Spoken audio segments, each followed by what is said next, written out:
Hello guys, welcome to my channel MCQs का अड्डा। हम लोग आज आधुनिक भारत का इतिहास पढ़ने वाले हैं, मॉडर्न हिस्ट्री ऑफ इंडिया।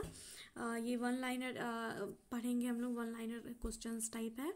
और इसमें सारा ही मॉडर्न हिस्ट्री का सारा पॉइंट है।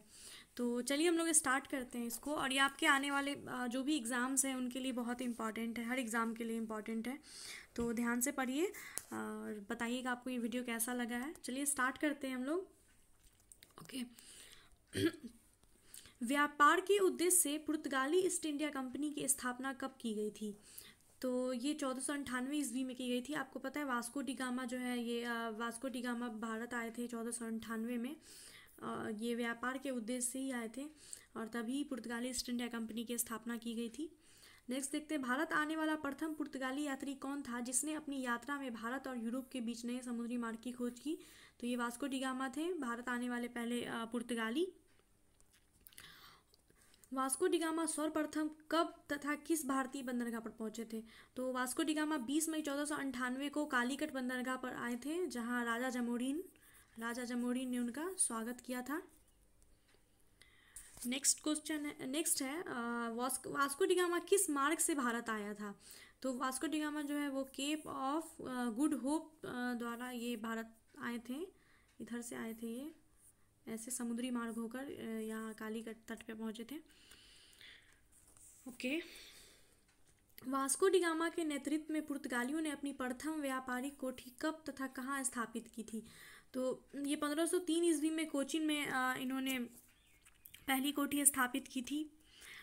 1505 में पुर्तगाली सरकार ने किसे भारत में अपना पहला गवर्नर बनाकर भेजा था? तो भारत में पुर्तगाली उपनिवेश के प्रथम गवर्नर जो है वो फ्रांसिसो द अल्मीदा थे।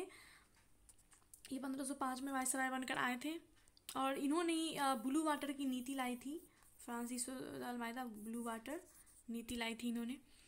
ओके, नेक्स्ट देखते हैं, 1509 ईस्वी में अल्मेदा के स्थान पर भारत में पुर्तगालियों का दूसरा वायसराय कौन बना था? तो ये अल्फांसो द अल्बुकर्क बने थे, दूसरे पुर्तगाली वायसराय अल्बुकर्क थे और पहले अल्मीदा थे। डच कहाँ के मूल निवासी थे? तो डच जो है ये हॉलैंड नीदरलैंड के मूल निवासी थे।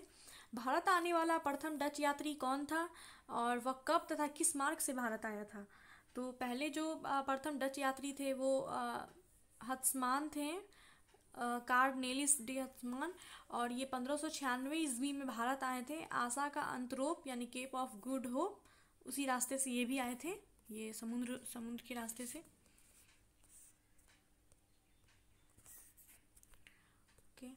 नेक्स्ट देखते हैं, भारत के साथ व्यापार करने के उद्देश्य से डच ईस्ट इंडिया कंपनी की स्थापना कब की गई थी? तो डच ईस्ट इंडिया कंपनी की स्थापना 1602 ईस्वी में की गई थी।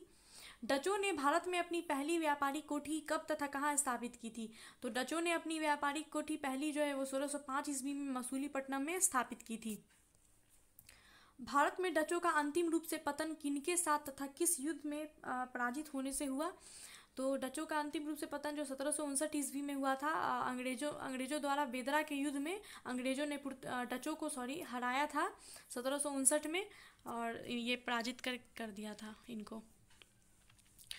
नेक्स्ट, भारत के साथ व्यापार करने के लिए ब्रिटिश ईस्ट इंडिया कंपनी की स्थापना कब की गई थी? तो ये 1600 ईस्वी में की गई थी। ईस्ट इंडिया कंपनी को कब तथा इंग्लैंड की किस महारानी ने भारत के साथ व्यापार करने का अधिकार पत्र दिया था? तो 31 दिसंबर 1600 ईस्वी में एलिजाबेथ प्रथम द्वारा भारत के साथ व्यापार करने का अधिकार पत्र मिला था। नेक्स्ट देखते हैं, ईस्ट इंडिया कंपनी का पहला गवर्नर कौन था? ये टॉमस स्मिथ थे। मुगल दरबार में जाने वाला प्रथम अंग्रेज कौन था? वह कब तथा किस मुगल सम्राट के दरबार में गया था? तो मुगल दरबार में जाने वाला प्रथम अंग्रेज कैप्टन हॉकिंस था। ये 1609 ईस्वी में जहांगीर के दरबार में गया था। कैप्टन हॉकिंस इंग्लैंड के किस तात्कालिक राजा के राजदूत के रूप में मुगल दरबार में गए थे? ये जेम्स प्रथम के राजदूत बनकर जहांगीर के दरबार में गए थे कैप्टन हॉकिंस। कैप्टन हॉकिंस को जहांगीर ने कहाँ एक व्यापारिक कोठी खोलने की अनुमति प्रदान की? यह अनुमति किनके दबाव में रद्द कर दी गई थी? तो कैप्टन हॉकिंस जब जहांगीर के दरबार में गए थे तो उन्होंने सूरत में उनको कोठी खोलने की अनुमति दे दी थी, लेकिन पुर्तगालियों के दबाव में आकर मतलब ये रद्द हो गया था, नहीं हो पाया था। ये 1611 ईस्वी की बात है, ये 1611 ईस्वी में कहा था, लेकिन ये हो नहीं पाया। पुर्तगालियों को एक युद्ध में पराजित कर अंग्रेजों ने अपनी पहली व्यापारिक कोठी कब तथा कहाँ स्थापित की? तो जब ये पुर्तगालियों के दबाव की वजह से जब इनकी कोठी नहीं खुल पाई थी, तब युद्ध में अंग्रेजों ने पुर्तगालियों को पराजित करके अपना पहला व्यापारिक कोठी सूरत में खोला था 1613 ईस्वी में। 1615 में सम्राट जेम्स प्रथम ने किसे अपना राजदूत बनाकर मुगल सम्राट जहांगीर के दरबार में भेजा था? सर टॉमस रो को जहांगीर के दरबार में भेजा था 1615 में, जेम्स प्रथम ने अपना राजदूत बनाकर। कैप्टन हॉकिंस भी जेम्स प्रथम के ही राजदूत थे। प्रथम कर्नाटक युद्ध कब तथा किनके बीच हुआ था? प्रथम कर्नाटक युद्ध जो है 1746 से 48 के बीच हुआ था। अंग्रेज और फ्रांसीसियों के बीच ये हुआ था, कर्नाटक युद्ध चला था। और ये प्रथम कर्नाटक युद्ध का अंत जो है ये एला सापल की संधि से हुआ था। द्वितीय कर्नाटक युद्ध जो है 1749 से लेकर 1754 ईस्वी के बीच हुआ था, और ये पांडुचेरी की संधि से इसका अंत हुआ था। द्वितीय कर्नाटक युद्ध के समय भारतीय क्षेत्रों का फ्रांसीसी गवर्नर कौन था जिसकी हार हो गई थी? तो ये डुप्ले था। डुप्ले नेतृत्व कर रहा था फ्रांसीसियों का, और लेकिन इन लोगों की हार हो गई थी, अंग्रेज जीत गए थे। तृतीय कर्नाटक युद्ध कब तथा किनके बीच हुआ था? तृतीय कर्नाटक युद्ध 1758 से 1763 ईस्वी के बीच हुआ था, अंग्रेज और फ्रांसीसियों के बीच हुआ था। इसमें भी फ्रांसीसियों की हार हो गई थी, और ये पेरिस की संधि से इसका अंत हुआ था। प्लासी का युद्ध कब तथा किनके बीच लड़ा गया? प्लासी का युद्ध देखिए 23 जून 1757 ईस्वी को हुआ था। अंग्रेज और बंगाल के नवाब सिराजुद्दौला के बीच ये युद्ध हुआ था, और इस समय अंग्रेज सेनापति रॉबर्ट क्लाइव थे। और ये सिराजुद्दौला की पराजय इसलिए हो गई थी क्योंकि इनके सेनापति थे, सिराजुद्दौला के सेनापति थे मीर जाफर, इन्होंने धोखा दिया था, और जिसकी वजह से सिराजुद्दौला हार गए थे इस युद्ध में। प्लासी के युद्ध के बाद अंग्रेजों ने बंगाल का नवाब मीर जाफर को बना दिया था। इन लोगों के बीच डील हुई थी, अंग्रेज और मीर जाफर के बीच, कि अगर ये मीर जाफर अगर अंग्रेज का साथ देगा तो इसको बंगाल का नवाब बना दिया जाएगा। तो जब सिराजुद्दौला हार गए तो बंगाल का नवाब मीर जाफर को बना दिया गया। बक्सर युद्ध में अंग्रेजों को विजय दिलाने वाला अंग्रेज सेनापति कौन था? तो बक्सर का युद्ध जो है ये 1764 ईस्वी में हुआ था, जिसमें अंग्रेजों का नेतृत्व हेक्टर मुनरो कर रहे थे, और हेक्टर मुनरो के नेतृत्व में ही बक्सर का युद्ध हुआ था। बक्सर के युद्ध के बाद अंग्रेजों ने किसे पुनः बंगाल का नवाब बना दिया? तो मीर जाफर को बना दिया था फिर से। एक्चुअली मीर जाफर के बाद मीर कासिम बन गए थे, उसके बाद फिर से पुनः मीर जाफर को बना दिया गया। इलाहाबाद की संधि कब तथा किनके बीच हुई थी? तो इलाहाबाद की संधि जो है लॉर्ड क्लाइव और सिराजुद्दौला शाह आलम द्वितीय के बीच हुई थी। ये अगस्त में हुई थी, अगस्त 1765 में, बक्सर के युद्ध के बाद। प्रथम आंग्ल मैसूर युद्ध कब हुआ था? तो ये 1767 से 69 के बीच हुआ था, प्रथम आंग्ल मैसूर युद्ध। प्रथम आंग्ल मैसूर युद्ध अंग्रेजों को भारत से निकालने की किसकी इच्छा का परिणाम था? तो ये हैदर अली अंग्रेजों को भारत से निकालना चाहते थे, जिसकी वजह से ये अंग्रेजों और हैदर अली के बीच युद्ध हुआ था। ये प्रथम आंग्ल मैसूर युद्ध हुआ था 1767 से 69। प्रथम आंग्ल मैसूर युद्ध के समय अंग्रेजी क्षेत्रों का गवर्नर कौन था? ये वेडेलिस्ट था। प्रथम आंग्ल मैसूर युद्ध की समाप्ति जो है ये मद्रास की संधि से हुई थी 4 अप्रैल 1769। द्वितीय आंग्ल मैसूर युद्ध 1780 से 84 के बीच हुआ था।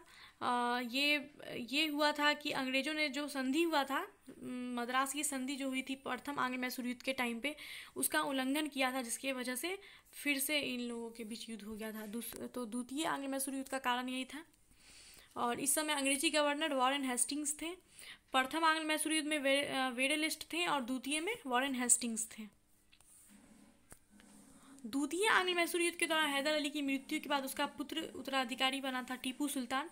द्वितीय आंग्ल मैसूर युद्ध में हैदर अली की मृत्यु हो गई थी, उसके बाद टीपू सुल्तान गद्दी पे आए थे। फिर तृतीय आंग्ल मैसूर युद्ध होता है 1790 से 92 के बीच, और इस समय जो है लॉर्ड कॉर्नवालिस अंग्रेजी गवर्नर रहते हैं, और इस युद्ध की समाप्ति श्रीरंगपट्टनम की संधि से होता है। चौथा आंग्ल मैसूर युद्ध होता है 1799 में, और इस टाइम पे लॉर्ड वेलेस्ली गवर्नर रहते हैं, और इसमें चौथे आंग्ल मैसूर युद्ध में टीपू सुल्तान की मृत्यु हो जाती है। और टीपू सुल्तान द्वारा अंग्रेजों की किस संधि को अस्वीकार करना ही चतुर्थ आंग्ल मैसूर युद्ध का, तो ये सहायक संधि जो था उसको टीपू सुल्तान ने अस्वीकार कर दिया था, जिसकी वजह से चौथा आंग्ल मैसूर युद्ध हुआ था। लेकिन इसमें टीपू सुल्तान की मृत्यु हो जाती है, टीपू सुल्तान हार जाते हैं। चतुर्थ आंग्ल मैसूर युद्ध में टीपू के वीरगति को प्राप्त करने के बाद अंग्रेजों ने किसी मैसूर का राजा बनाकर उस पर सहायक संधि थोप दी थी। तो ये नरेश कृष्ण थे, वाडियार वंश के ही। मैसूर राज्य का संस्थापक कौन था, तो ये हैदर अली थे, मैसूर राज्य के संस्थापक। हैदर अली की मृत्यु कब तथा किस आंग्ल मैसूर युद्ध के दौरान हुई थी, तो ये 1782 में द्वितीय आंग्ल मैसूर युद्ध के दौरान हैदर अली की मृत्यु हुई थी। टीपू सुल्तान की मृत्यु चौथे आंग्ल मैसूर युद्ध के दौरान हुई थी 1799। टीपू ने कब तथा कहाँ पातशाह की उपाधि धारण की थी, तो टीपू सुल्तान ने 1787 में श्रीरंगपट्टनम में पातशाह की उपाधि धारण की थी और टीपू सुल्तान ने श्रीरंगपट्टनम को अपना राजधानी बनाया था। हैदर अली तथा टीपू सुल्तान इन दोनों की राजधानी श्रीरंगपट्टनम में थी। हैदर अली का जन्म कब और कहाँ हुआ था, तो इनका जन्म 1721 में बूदीकोट में हुआ था। सिख राज्य स्थापित करने का सपना रखने वाला बंदा बहादुर का जन्म कब तथा कहाँ हुआ था, तो बंदा बहादुर का जन्म 1670 में रजौली, पुंछ, जम्मू कश्मीर में एक जगह है वहाँ पे हुआ था। राजपूत जाति के बंदा बहादुर के बचपन का नाम क्या था, ये लक्ष्मण दास था। बंदा बहादुर के बचपन का नाम लक्ष्मण दास था और बंदा बहादुर ने अपनी राजधानी लौगट में बनाई थी। बंदा बहादुर ने गुरु नानक देव और गुरु गोविंद सिंह के नाम से सिक्के भी चलवाए थे। प्रसिद्ध सिख नेता रंजीत सिंह का जन्म 2 नवंबर 1780 ईस्वी में हुआ था पंजाब में। रंजीत सिंह के पिता जो है वो महासिंह, ये सुकरचकिया मिसल से संबंधित थे। रंजीत सिंह ने राजनीति एवं कूटनीति की शिक्षा जो है अपनी माँ सदा कौर से ग्रहण की थी। रंजीत सिंह ने अपने राज्य को 4 सूबों में बांटा था, पेशावर, कश्मीर, मुल्तान और लाहौर। महाराजा रंजीत सिंह ने अमृतसर की संधि कब तथा किसके साथ की थी, तो ये 25 अप्रैल 1809 ईस्वी में अमृतसर की संधि की थी रंजीत सिंह ने, और ये चार्ल्स मेटकॉफ के साथ की थी, चार्ल्स मेटकॉफ।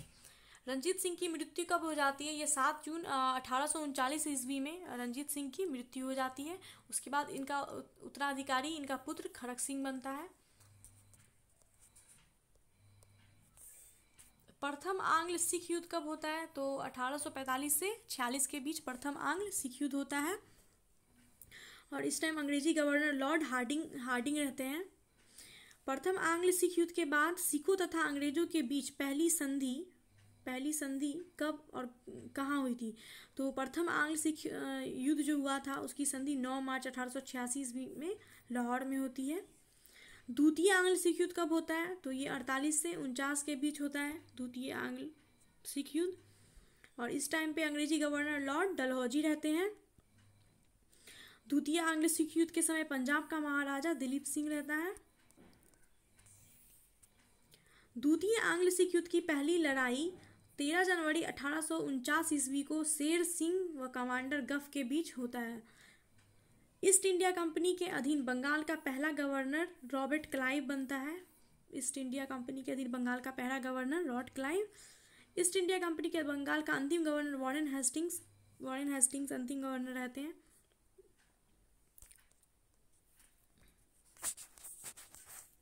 नेक्स्ट देखते हैं, शिशुवध प्रतिबंध अधिनियम किस गवर्नर जनरल के शासनकाल में पारित हुआ था, ये लॉर्ड वेलेस्ली के शासनकाल में पारित हुआ था। शिशुवध प्रतिबंध अधिनियम 1804 ईस्वी में लॉर्ड वेलेस्ली के शासनकाल में। सती प्रथा अधिनियम किस वर्ष तथा किस गवर्नर जनरल के शासनकाल में पारित हुआ है, यह अधिनियम पारित कराने में किस समाज सुधारक का महत्वपूर्ण योगदान था, तो सती प्रथा प्रतिबंध का अधिनियम जो है राजा राम मोहन राय के योगदान से 1829 ईस्वी में लॉर्ड विलियम बेंटिक द्वारा ये सती प्रथा पर प्रतिबंध लगाया जाता है। राजा राम मोहन राय की वजह से 1829 ईस्वी में लॉर्ड विलियम बेंटिक ने सती प्रथा पर प्रतिबंध लगाया था। किस गवर्नर जनरल ने कहा नागरिक सेवा में भर्ती किए गए युवकों को प्रशिक्षित करने के लिए फोर्ट विलियम नामक कॉलेज की स्थापना की थी, तो फोर्ट विलियम कॉलेज की स्थापना लॉर्ड वेलेस्ली ने कोलकाता में की थी 1800 ईस्वी में। किस गवर्नर जनरल को नागरिक सेवा का जनक माना जाता है? नागरिक सेवा का जनक जो है कॉर्नवालिस को माना जाता है। कॉर्नवालिस जो है 1793 ईस्वी में सिविल सेवा लाते हैं और इन्हीं को नागरिक सेवा या वही सिविल सर्विसेज का जनक माना जाता है। किस गवर्नर जनरल के शासनकाल में जिले के समस्त अधिकार जिला कलेक्टर को दे दिया गया था? Lord Cornwallis. किस ब्रिटिश गवर्नर जनरल ने सहायक संधि की पद्धति शुरू की थी? सहायक संधि की पद्धति जो है ये लॉर्ड वेलेस्ली ने शुरू की थी, लेकिन इसका सर्वप्रथम प्रयोग डुप्ले ने किया था। ठीक है, पद्धति जो है शुरू वेलेस्ली ने की थी, लेकिन इन्होंने प्रयोग पहले नहीं किया था। प्रयोग सबसे पहले डुप्ले ने किया था, ये याद रखिएगा। किस गवर्नर जनरल ने मुगल सम्राट को मिलने वाले 26 लाख रुपए की पेंशन बंद करवा दी थी? तो वॉरेन हेस्टिंग्स ने जो मुगल सम्राट को जो पेंशन मिलता था उसको बंद करवा दिया था, वॉरेन हेस्टिंग्स ने। किस गवर्नर जनरल ने अपने कार्यकाल में अहस्तक्षेप की नीति अपनाई थी? ये सर जॉन शोर थे, इन्होंने अहस्तक्षेप की नीति अपनाई थी। इनका कार्यकाल 1793 से 98 के बीच था। किस गवर्नर जनरल के शासनकाल में टेनेंसी एक्ट यानी काश्तकारी अधिनियम लागू किया गया था? ये लॉर्ड हेस्टिंग्स के टाइम पे टेनेंसी एक्ट जो है लागू किया गया था, लॉर्ड हेस्टिंग्स के टाइम पे 1822 ईस्वी में। किस गवर्नर जनरल ने ग्रामीण जमींदारों के पुलिस अधिकारों को छीन लिया था? ये लॉर्ड कॉर्नवालिस थे। लॉर्ड कॉर्नवालिस ने ग्रामीण जमींदारों के पुलिस अधिकारों को छीन लिया था। किस गवर्नर जनरल ने गीता के अंग्रेजी अनुवादक विलियम विलिंकिस को राजकीय संरक्षण प्रदान किया था? ये वॉरेन हेस्टिंग्स ने किया था। गीता का अंग्रेजी में अनुवाद किसने किया था? विलियम विलोंकिस ने। किस गवर्नर जनरल ने कलकत्ता में मुस्लिम शिक्षा के विकास के लिए प्रथम मदरसा की स्थापना की थी? ये वॉरेन हेस्टिंग्स ने की थी। कलकत्ता में प्रथम मदरसा स्थापित की थी वॉरेन हेस्टिंग्स ने 1780 ईस्वी में। ठीक है, कौन गवर्नर जनरल स्वयं को बंगाल का शेर कहता था? लॉर्ड वेलेस्ली स्वयं को बंगाल का शेर कहता था। किस गवर्नर जनरल के समय में प्रथम आंग्ल बर्मा युद्ध 1824 से 26 ईस्वी तक किस गवर्नर जनरल के समय में चला था? ये लॉर्ड एम हर्स्ट के टाइम पे प्रथम आंग्ल बर्मा युद्ध चला था 1824 से लेके 26 के बीच। नेक्स्ट देखते हैं, किस गवर्नर जनरल के कार्यकाल में जोनाथन डंकन ने बनारस में संस्कृत विद्यालय की स्थापना की थी? ये वॉरेन हेस्टिंग्स के टाइम पे जोनाथन डंकन ने जो है बनारस में संस्कृत विद्यालय की स्थापना की थी 1791 ईस्वी में। बोर्ड ऑफ रेवेन्यू की स्थापना किस गवर्नर जनरल के कार्यकाल में हुई थी? ये वॉरेन हेस्टिंग्स के कार्यकाल में बोर्ड ऑफ रेवेन्यू की स्थापना की गई थी 1772 में। किस गवर्नर जनरल के कार्यकाल में एशियाटिक सोसाइटी ऑफ बंगाल की स्थापना हुई थी? ये वॉरेन हेस्टिंग्स के टाइम पे एशियाटिक सोसाइटी ऑफ बंगाल की स्थापना की गई थी 15 जनवरी 1784 ईस्वी में। नेक्स्ट देखते हैं, सिख राजा रंजीत सिंह तथा अंग्रेजों के बीच अमृतसर की संधि किस गवर्नर जनरल के कार्यकाल में हुई थी? लॉर्ड मिंटो प्रथम के कार्यकाल में अमृतसर की संधि हुई थी। किस गवर्नर जनरल के शासनकाल में कलकत्ता में एक उच्च न्यायालय की स्थापना की गई थी? तो कलकत्ता में उच्च न्यायालय की स्थापना वॉरेन हेस्टिंग्स के टाइम पे की गई थी। 1773 का रेगुलेटिंग एक्ट आया था, उसी के थ्रू 1774 में कलकत्ता में उच्च न्यायालय की स्थापना की गई थी। किस गवर्नर जनरल ने स्थायी बंदोबस्त की पद्धति लागू की थी? तो स्थायी बंदोबस्त कॉर्नवालिस ने लाया था 1793 ईस्वी में। किस एक्ट के तहत बंगाल के गवर्नर जनरल को भारत का गवर्नर जनरल बना दिया गया था? तो बंगाल के गवर्नर जनरल को भारत का गवर्नर जनरल कहा जाने लगा चार्टर एक्ट 1833 के थ्रू। और भारत का पहला गवर्नर जनरल कौन बना? तो लॉर्ड विलियम बेंटिक पहला गवर्नर जनरल बना। किस गवर्नर जनरल के शासनकाल में कलकत्ता तथा आगरा के बीच भारत में पहली बार विद्युत संचालित तार सेवा प्रारंभ की गई थी? ये लॉर्ड डलहौजी के टाइम पे पहली तार सेवा प्रारंभ की गई थी। किस गवर्नर जनरल के शासनकाल में भारत में नया पोस्ट ऑफिस एक्ट पारित करके पहली बार डाक टिकट का प्रचलन किया गया था? तो ये भी लॉर्ड डलहौजी के शासनकाल में किया गया था 1854 ईस्वी में। किस गवर्नर जनरल के शासनकाल में भारत में पहली बार सार्वजनिक निर्माण विभाग की स्थापना की गई थी? ये भी लॉर्ड डलहौजी के शासनकाल में की गई थी। हिंदू विधवा पुनर्विवाह अधिनियम किस वर्ष तथा किस गवर्नर जनरल के शासनकाल में पारित हुआ था? तो हिंदू विधवा पुनर्विवाह अधिनियम जो है 1856 ईस्वी में लॉर्ड कैनिंग के शासनकाल में पारित हुआ था। नेक्स्ट है, किस गवर्नर जनरल के कार्यकाल को उसकी हड़प नीति या व्यापक सिद्धांत के कारण अधिक याद किया जाता है? तो लॉर्ड डलहौजी का हड़प नीति जो है लॉर्ड डलहौजी ने लाया था। ये तो बहुत फेमस है, याद रहना चाहिए। ओके, नेक्स्ट देखते हैं, किस गवर्नर जनरल ने कलकत्ता से दिल्ली तक grand trunk road GT road की मरम्मती करवाई थी? ये लॉर्ड ऑकलैंड ने करवाया था। जीटी रोड जो शेरशाह सूरी ने बनाया था, जीटी रोड कलकत्ता से दिल्ली तक, इसका मरम्मत लॉर्ड ऑकलैंड ने किया था। इसका कुल लंबाई जीटी रोड का है 2500 किलोमीटर।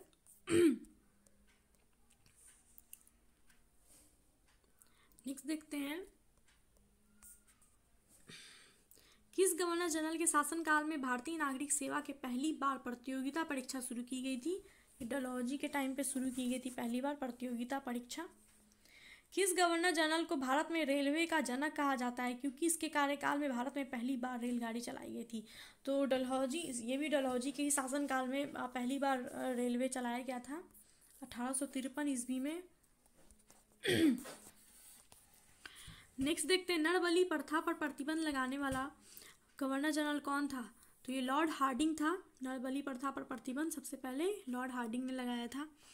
किस गवर्नर जनरल ने शिशु बालिका की हत्या पर प्रतिबंध लगाया था? ये लॉर्ड विलियम बेंटिक ने लगाया था। भूमिकर रहित जागीरों का पता लगाकर उसे जब्त करने के लिए कब तथा किस गवर्नर जनरल ने इनाम कमीशन का गठन किया था? तो भूमिगत रहित जागीरों का पता लगाकर उसे जब्त करने के लिए 1852 ईस्वी में लॉर्ड डलहौजी ने इनाम कमीशन का गठन किया था। किस गवर्नर जनरल ने शिक्षा सुधार संबंधी वुड डिस्पैच पत्र लागू किया, जिसके तहत जिलों में एंग्लो वर्नाकुलर स्कूल, प्रमुख शहरों में सरकारी कॉलेज तथा कलकत्ता, मद्रास तथा बम्बई में एक विश्वविद्यालय स्थापित करके प्रत्येक राज्य में एक शिक्षा निदेशक नियुक्त करने का प्रस्ताव था? तो ये लॉर्ड डलहौजी ने किया था। ओके, नेक्स्ट देखते हैं, वुड डिस्पैच के तहत कलकत्ता, मद्रास तथा बम्बई प्रेसिडेंसियों में एक विश्वविद्यालय की स्थापना कब की गई थी? उस समय भारत का गवर्नर जनरल कौन था? तो वुड डिस्पैच जो है ये लॉर्ड डलहौजी ने लाया था और उस टाइम पे लॉर्ड कैनिंग गवर्नर थे। ये 1857 में लाया गया था। भारत में ईस्ट इंडिया कंपनी द्वारा नियुक्त अंतिम गवर्नर जनरल लॉर्ड कैनिंग थे। ब्रिटिश सम्राट के अधीन नियुक्त भारत का अंतिम गवर्नर जनरल लॉर्ड कैनिंग। किस गवर्नर जनरल के शासनकाल में इंडियन हाई कोर्ट एक्ट 1861 पारित करके बम्बई, कलकत्ता तथा मद्रास में एक उच्च न्यायालय की स्थापना की गई थी? तो ये लॉर्ड कैनिंग के शासनकाल में की गई थी। इंडियन हाई कोर्ट एक्ट 1861 के तहत बम्बई, कलकत्ता तथा मद्रास में एक उच्च न्यायालय की स्थापना की गई थी। शैक्षिक सुधारों के अंतर्गत विलियम हंटर आयोग का गठन किस गवर्नर जनरल के शासनकाल में किया गया था? तो विलियम हंटर आयोग का गठन लॉर्ड रिपन के शासनकाल में किया गया था 1882 में। नेक्स्ट देखते हैं, साइमन कमीशन के बम्बई आगमन पर 3 फरवरी 1928 को जब साइमन कमीशन मुंबई आया था, भारत का गवर्नर जनरल उस टाइम पे कौन था? तो लॉर्ड इरविन भारत का गवर्नर था। कब तथा किस गवर्नर जनरल के कार्यकाल में विधि विद्वान लॉर्ड मैकाले द्वारा प्रारूपित दंड संहिता को कानून बना दिया गया था? तो ये 1858 ईस्वी में लॉर्ड कैनिंग के शासनकाल में बनाया गया था। नेक्स्ट देखते हैं, तृतीय आंग्ल अफगान युद्ध किस गवर्नर जनरल के शासनकाल में हुआ था? ये लॉर्ड चेम्सफोर्ड के शासनकाल में हुआ था। तृतीय अफगान युद्ध 1919 ईस्वी में हुआ था। किस गवर्नर जनरल के शासनकाल के दौरान सुएज नहर खुल जाने से भारत तथा इंग्लैंड के व्यापार में वृद्धि हुई थी? तो ये लॉर्ड नॉर्थब्रुक थे। लॉर्ड नॉर्थब्रुक के शासनकाल के दौरान सुएज नहर खुल जाने के कारण भारत तथा इंग्लैंड के व्यापार में वृद्धि हुई थी। लॉर्ड नॉर्थब्रुक का शासनकाल 1872 से 76 था। नेक्स्ट देखते हैं, किस गवर्नर जनरल के शासनकाल में मुस्लिम लीग की स्थापना की गई थी? तो ये लॉर्ड मिंटो द्वितीय के शासनकाल में मुस्लिम लीग की स्थापना की गई थी 1906 ईस्वी में ढाका, बांग्लादेश में। अंग्रेजों द्वारा अगस्त प्रस्ताव कब तथा किस गवर्नर जनरल के कार्यकाल में लाया गया था? तो अगस्त प्रस्ताव जो है 8 अगस्त 1940 को लाया गया था। उस टाइम लिनलिथगो का शासन था। शिमला समझौता कब तथा किस गवर्नर जनरल के कार्यकाल में हुआ था? शिमला समझौता जो 1945 में लॉर्ड वेवेल के कार्यकाल में हुआ था। लॉर्ड डलहौजी के व्यापक सिद्धांत अर्थात हड़प नीति का किस गवर्नर जनरल ने इसको समाप्त किया था? तो डलहौजी का जो हड़प नीति था इसको कैनिंग ने समाप्त किया था। किस गवर्नर जनरल की हत्या एक अफगानी द्वारा चाकू मारकर कर दी गई थी? तो लॉर्ड मेयो की हत्या जो है एक अफगानी द्वारा चाकू मारकर कर दी गई थी। पंजाब का कूका आंदोलन किस गवर्नर जनरल के शासनकाल में हुआ था? लॉर्ड नॉर्थब्रुक के शासनकाल में हुआ था पंजाब में कूका आंदोलन। नेक्स्ट देखते हैं, वहाबी आंदोलन के दमन का श्रेय किस गवर्नर जनरल को जाता है? तो ये लॉर्ड एल्गिन प्रथम को जाता है वहाबी आंदोलन के दमन का श्रेय। गवर्नर जनरल लॉर्ड मेयो ने मेयो कॉलेज की स्थापना कहाँ की थी? तो लॉर्ड मेयो ने मेयो कॉलेज की स्थापना अजमेर में की थी 1875 में। भारत को तलवार के बल पर विजित किया गया है तथा तलवार के बल पर ही इसकी रक्षा की जाएगी, यह कथन किस गवर्नर जनरल का है? ये लॉर्ड एल्गिन द्वितीय ने यह कथन कहा था कि भारत को तलवार के बल पर विजित किया गया है तथा तलवार के बल पर ही इसकी रक्षा की जाएगी। किस गवर्नर जनरल के शासनकाल में कलकत्ता में विक्टोरिया मेमोरियल हॉल का निर्माण हुआ था? लॉर्ड कर्जन के शासनकाल में कलकत्ता में विक्टोरिया मेमोरियल हॉल का निर्माण हुआ था। फॉरवर्ड ब्लॉक की स्थापना किस गवर्नर जनरल के कार्यकाल में की गई थी? तो फॉरवर्ड ब्लॉक की स्थापना जो है ये सुभाष चंद्र बोस द्वारा 1939 में की गई थी। उस टाइम लॉर्ड लिनलिथगो का शासनकाल था। Lord Linlithgow. क्रिप्स मिशन आगमन के समय भारत का गवर्नर जनरल कौन था? ये लॉर्ड लिनलिथगो ही था। क्रिप्स मिशन के समय भारत का गवर्नर जनरल, क्रिप्स मिशन 1942 में भारत आया था, उस टाइम पे लिनलिथगो ही गवर्नर जनरल थे। किस गवर्नर जनरल के शासनकाल में इंडियन काउंसिल एक्ट पारित हुआ तथा पोर्टफोलियो लागू किया गया? ये लॉर्ड कैनिंग के शासनकाल में जो है इंडियन काउंसिल एक्ट पारित हुआ था और पोर्टफोलियो लागू हुआ था 1861 में। 1872 में कृषि विभाग की स्थापना किस गवर्नर जनरल के शासनकाल में हुई थी? ये लॉर्ड मेयो के शासनकाल में कृषि विभाग की स्थापना की गई थी 1872 में। भारत में प्रथम कारखाना अधिनियम कब तथा किस गवर्नर जनरल के शासनकाल में पारित हुआ था? तो भारत में पहला कारखाना अधिनियम 1881 में रिपन के शासनकाल में पारित हुआ था। किस गवर्नर जनरल ने अफगानिस्तान के संबंध में हस्तक्षेप की नीति अपनाई जिसे शानदार निष्क्रियता के नाम से जाना जाता है? ये लॉर्ड लॉरेंस थे, इन्होंने अफगानिस्तान के संबंध में हस्तक्षेप की नीति अपनाई। किस गवर्नर जनरल को भारत में स्थानीय स्वशासन का जनक कहा जाता है? ये लॉर्ड रिपन को स्थानीय स्वशासन का जनक कहा जाता है। कब तथा किस गवर्नर जनरल के शासनकाल में अपराध विधान संहिता क्रिमिनल कोड लागू किया गया था? ये 1859 में लॉर्ड कैनिंग के शासनकाल में लाया गया था, क्रिमिनल कोड लागू किया गया था। स्वराज पार्टी की स्थापना किस गवर्नर जनरल के शासनकाल में हुई थी? लॉर्ड रीडिंग के शासनकाल में स्वराज पार्टी की स्थापना हुई थी। किस गवर्नर जनरल के शासनकाल में सर एंटनी मैकडोनाल्ड का अध्यक्षता में एक अकाल आयोग का गठन किया गया था? तो ये लॉर्ड कर्जन के शासनकाल में एंटनी मैकडोनाल्ड ने जो है अकाल आयोग का गठन किया था 1904 ईस्वी में, एंटनी मैकडोनाल्ड ने की अध्यक्षता में। ओके, नेक्स्ट देखते हैं, अविभाजित भारत तथा अफगानिस्तान के बीच डुरंड रेखा का निर्धारण किस गवर्नर जनरल के कार्यकाल में हुआ था? ये लॉर्ड लैंसडाउन के कार्यकाल में हुआ था। लॉर्ड लैंसडाउन का कार्यकाल था 1888 से लेकर 94 तक। इन्हीं के शासनकाल में जो भारत तथा अफगानिस्तान के बीच डुरंड रेखा का निर्धारण हुआ था, सीमा रेखा का। उस टाइम पे भारत पाकिस्तान एक थे। M.N. रॉय द्वारा भारतीय कम्युनिस्ट पार्टी की स्थापना कब तथा किस गवर्नर जनरल के शासनकाल में की गई थी? तो भारतीय कम्युनिस्ट पार्टी की स्थापना 1921 ईस्वी में M.N. रॉय द्वारा की गई थी और उस टाइम पे लॉर्ड रीडिंग का शासनकाल था।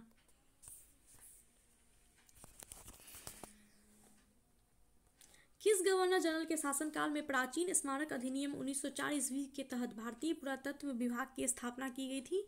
ये लॉर्ड कर्जन के शासनकाल में की गई थी। प्राचीन स्मारक अधिनियम 1904 के तहत भारतीय पुरातत्विक विभाग की स्थापना लॉर्ड कर्जन के शासनकाल में की गई थी।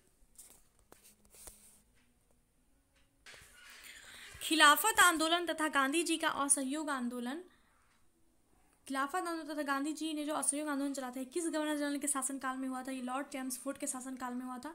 खिलाफत आंदोलन 1919 ईस्वी से लेकर 21-22 तक चला था। और गांधी जी का असहयोग आंदोलन जो 1920 से लेकर 22 तक चला था, उस टाइम लॉर्ड चेम्सफोर्ड गवर्नर थे। भारत में पहली बार प्रायोगिक तौर पर जनगणना कब तथा किस गवर्नर जनरल के शासनकाल में हुई थी? तो ये जनगणना जो है सबसे पहली बार 1872 में लॉर्ड मेयो के शासनकाल में हुई थी। शिक्षा पर सैडलर आयोग का गठन कब तथा किस गवर्नर जनरल के शासनकाल में हुआ था? तो सैडलर आयोग का गठन 1917 ईस्वी में लॉर्ड चेम्सफोर्ड के शासनकाल में हुआ था। चौड़ा चौड़ी कांड जो गोरखपुर उत्तर प्रदेश में हुआ था, ये कब हुआ था? जिसके बाद महात्मा गांधी ने अपना असहयोग आंदोलन वापस ले लिया, उस समय भारत का गवर्नर जनरल कौन था? तो देखिए चौड़ा चौड़ी कांड जब हुआ था 5 फरवरी 1922 ईस्वी को ये हुआ था, और इसके बाद गांधी जी ने अपना असहयोग आंदोलन वापस ले लिया था। इस टाइम लॉर्ड रीडिंग भारत के गवर्नर जनरल थे। नेक्स्ट क्वेश्चन देखते हैं, किस गवर्नर जनरल के शासनकाल में प्रथम विश्व युद्ध प्रारंभ हुआ था? तो ये लॉर्ड हार्डिंग द्वितीय के टाइम पे प्रथम विश्व युद्ध प्रारंभ हुआ था। मोपला विद्रोह किस गवर्नर जनरल के शासनकाल में हुआ था? मोपला विद्रोह लॉर्ड रीडिंग के शासनकाल में हुआ था, और ये केरल में हुआ था। मोपला विद्रोह 1921 में, और लॉर्ड रीडिंग का शासनकाल 1921 से 26 था। नेक्स्ट देखते हैं, दिल्ली भारत की राजधानी कब बनी थी? ये 1912 ईस्वी में दिल्ली को भारत की राजधानी बनाया गया था। कलकत्ता से दिल्ली ट्रांसफ़र हो गया था। उस टाइम हार्डिंग द्वितीय का शासनकाल था। फ्लोरेंस नाइटिंगेल ने किस गवर्नर जनरल को भारत के उद्धारक की संज्ञा दी है? तो ये लॉर्ड रिपन को फ्लोरेंस नाइटिंगेल ने लॉर्ड रिपन को भारत के उद्धारक की संज्ञा दी है। किस गवर्नर जनरल ने सिविल सेवा परीक्षाओं में प्रवेश की अधिकतम आयु 21 वर्ष से घटाकर 19 कर दी थी? ये लॉर्ड लिटन ने की थी। किस गवर्नर जनरल ने सिविल सेवा परीक्षाओं में प्रवेश की अधिकतम आयु पुनः 19 से बढ़ाकर 21 कर दी? तो ये लॉर्ड रिपन ने की। 21 से 19 किन्होंने की? लिटन ने। और पुनः 19 से 21 रिपन ने की।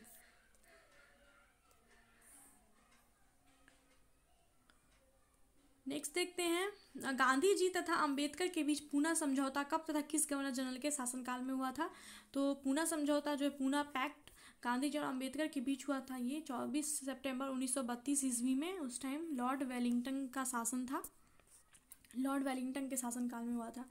किस गवर्नर जनरल के शासनकाल में वर्नाकुलर प्रेस एक्ट पारित करके भारतीय समाज पत्रों पर कठोर प्रतिबंध लगा दिए? लिटन ने लाया था वर्नाकुलर प्रेस एक्ट, और इसको रिपन ने समाप्त किया था।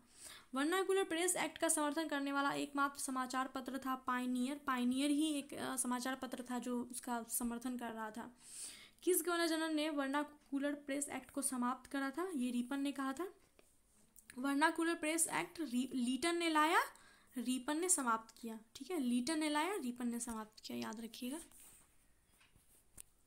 मुस्लिमों के लिए अलग निर्वाचन व्यवस्था करने वाला मिंटो मार्ले सुधार अधिनियम कब तथा किस गवर्नर जनरल के कार्यकाल में पारित हुआ? तो ये 1909 में लॉर्ड मिंटो द्वितीय के कार्यकाल में पारित हुआ था। इल्बर्ट विधेयक के विरोध में अंग्रेजों द्वारा किए गए विद्रोह को किस नाम से जाना जाता है? ये श्वेत विद्रोह के नाम से जाना जाता है। ये इल्बर्ट बिल आया था, उसमें मतलब भारतीय जो जज बनते थे वो यूरोप के लोगों का भी मतलब सुनवाई करते, तो इस वजह से अंग्रेज लोगों को ये पसंद नहीं था और उन लोगों ने इसका विरोध किया था इल्बर्ट विधेयक का, जिसे श्वेत विद्रोह के नाम से जाना जाता है। प्रिंस ऑफ वेल्स का भारत आगमन नवंबर 1921 के समय भारत का गवर्नर जनरल कौन था? तो लॉर्ड रीडिंग था। जब प्रिंस ऑफ वेल्स भारत आए थे उस टाइम भारत का गवर्नर लॉर्ड रीडिंग था। भारत छोड़ो आंदोलन कब तथा किस गवर्नर जनरल के कार्यकाल में शुरू हुआ? भारत छोड़ो आंदोलन 9 अगस्त 1942 को शुरू हुआ था। उस टाइम लॉर्ड लिनलिथगो का शासनकाल था। कब तथा किस गवर्नर जनरल के शासनकाल में रॉलेट एक्ट पारित हुआ था?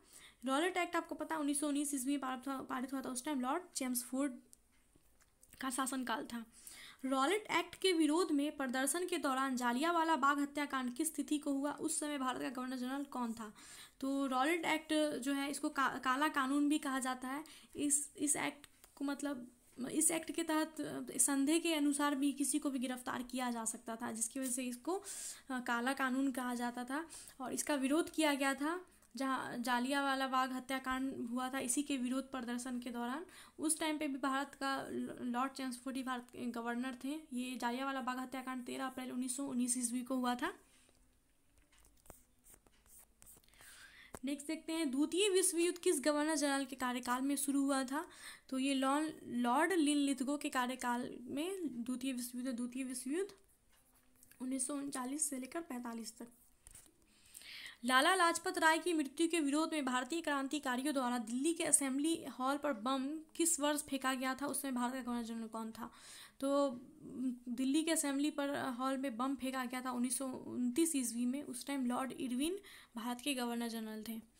गांधी इरविन समझौता किस तिथि को हुआ था, जिसके बाद सविनय अवज्ञा आंदोलन स्थगित कर दिया गया? गांधी इरविन समझौता 5 मार्च 1931 ईस्वी को हुआ था।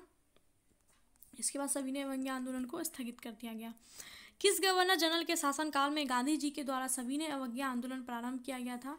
लॉर्ड इरविन के टाइम पे सविनय अवज्ञा आंदोलन प्रारंभ किया गया और ये लॉर्ड इरविन के साथ समझौता के बाद बंद भी कर दिया गया। किस अधिनियम को मुंह बंद करने वाला अधिनियम भी कहा गया है? ये वर्नाकुलर प्रेस एक्ट अधिनियम, जो लीटन ने लाया था और रीपन ने इसको समाप्त किया था। इसको मुंह बंद करने वाला अधिनियम भी कहा गया है।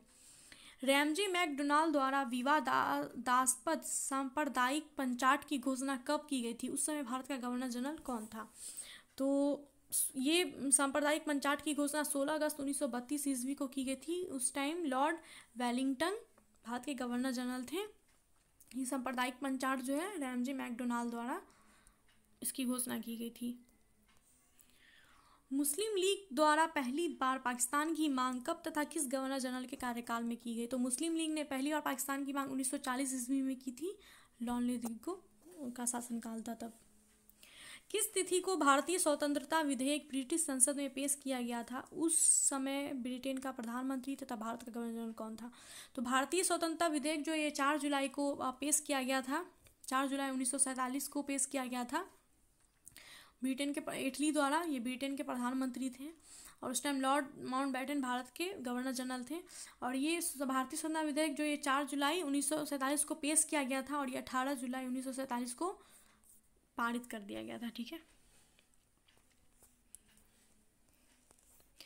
किस गवर्नर जनरल के कार्यकाल में पहली बार आम चुनाव कराए गए थे? तो पहली बार आम चुनाव लॉर्ड लिनलिथगो के कार्यकाल में कराए गए थे।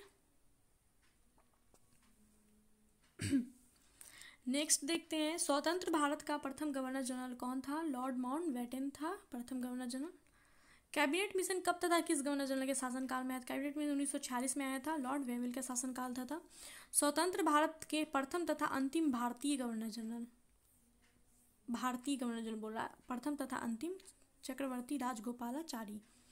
लॉर्ड माउंटबेटन कब से कब तक भारत के गवर्नर जनरल रहे? ये मार्च 1947 से जून 1948 तक भारत के गवर्नर जनरल रहे थे। 1857 के विद्रोह को किन राष्ट्रवादी नेताओं ने प्रथम स्वतंत्रता संग्राम कहा? ये वीडी सावरकर और पट्टाभी सीतारामैया ने 1857 के विद्रोह को प्रथम स्वतंत्रता संग्राम की संज्ञा दी है। 1857 के विद्रोह को अंग्रेजी प्रशासन ने क्या कहना स्वीकार किया? इन लोगों ने सिपाही विद्रोह कहा कि सिपाहियों की वजह से स्टार्ट हुआ था ये। 1857 का विद्रोह कब तथा कहाँ से प्रारंभ हुआ? तो ये 10 मई 1857 को मेरठ से शुरू हुआ था। चर्बी वाले कारतूस जब शामिल कर दिए गए थे तब सैनिकों में बहुत असंतोष हो गया था और इसकी वजह से 1857 का विद्रोह एक तात्कालिक कारण वही बना था। 1857 के विद्रोह का सर्वाधिक महत्वपूर्ण तात्कालिक कारण सैनिक असंतोष। 1857 के विद्रोह के समय भारत का गवर्नर जनरल कौन था? लॉर्ड कैनिंग था। रामचंद्र पांडुरंग 1857 के विद्रोह का सबसे महत्वपूर्ण परिणाम यह हुआ कि ईस्ट इंडिया कंपनी की सत्ता किसे हस्तांतरित हो गई? ये ब्रिटिश सम्राट को। 1857 के विद्रोह का परिणाम ये हुआ कि शासन जो है वो कंपनी के हाथ से हटके क्राउन को मिल गया, ब्रिटिश सम्राट को मिल गया था। सबके लिए एक जाति एक धर्म एक ईश्वर का नारा किस सुधारक ने दिया है? ये श्री नारायण गुरु ने कहा सबके लिए एक जाति एक धर्म एक ईश्वर का नारा दिया। सबका जाति धर्म और ईश्वर एक ही है, ये श्री नारायण गुरु ने दिया था। राजा राममोहन राय ने 1815 में आत्मीय सभा की स्थापना कहाँ की थी? तो इन्होंने कलकत्ता में आत्मीय सभा की स्थापना की थी 1815 में। शुद्धि आंदोलन के प्रवर्तक कौन थे? दयानंद सरस्वती शुद्धि आंदोलन के प्रवर्तक थे। 1875 में दयानंद सरस्वती ने आर्य समाज की स्थापना कहाँ की थी? ये बम्बई में की थी। किन्हें भारत के नवजागरण का अग्रदूत, सुधार आंदोलन का प्रवर्तक एवं आधुनिक भारत का पहला महान नेता कहा जाता है? ये राजा राममोहन राय को कहा जाता है। वेदों की ओर लौट चलो भारतीयों के लिए है, यह नारा किस समाज सुधारक ने दिया था? दयानंद सरस्वती जी ने कहा था वेदों की ओर लौट चलो। विलियम जोन्स ने 1784 में एशियाटिक सोसाइटी की स्थापना कहाँ की थी? ये कलकत्ता में की थी। इंग्लैंड में भारतीय सुधार समिति की स्थापना कब तथा किस समाज सेवी ने की थी? तो भारतीय सुधार समिति की स्थापना 1887 ईस्वी में दादा भाई नौरोजी ने की थी। निरंकारी आंदोलन की शुरुआत किसने की थी? दयाल दास ने की थी। ब्रह्म समाज का प्रतिज्ञापन किसने तैयार किया था? ब्रह्म समाज का प्रतिज्ञापन देवेंद्रनाथ ठाकुर ने तैयार किया था। हिंदी का पहला समाचार पत्र था उद्यत मार्तंड। भारतीय पत्रातिका का अग्रदूत माना जाता है राजा राममोहन राय को। भारतीय पत्रातिका का राजकुमार माना जाता है क्रिस्टो दास पाल को। स्वतंत्रता पूर्व मद्रास स्टैंडर्ड समाचार पत्र का प्रकाशन एनी बेसेंट के द्वारा किया गया था।